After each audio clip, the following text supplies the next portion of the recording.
You ask Tiger to calculate. This deals with linear inequalities with one unknown. The final result is x equal or greater than 72. Let's solve it step by step. Isolate the x. Multiply both sides by inverse fraction 8/5.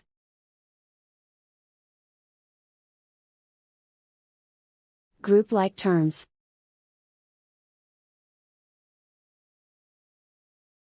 Multiply the coefficients.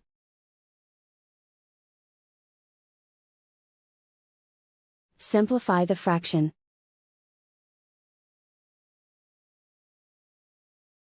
Multiply the fractions.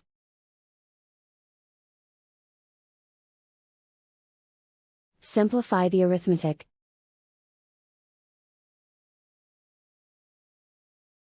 Plot the solution on a coordinate grid. And so the final result is x equal or greater than 72.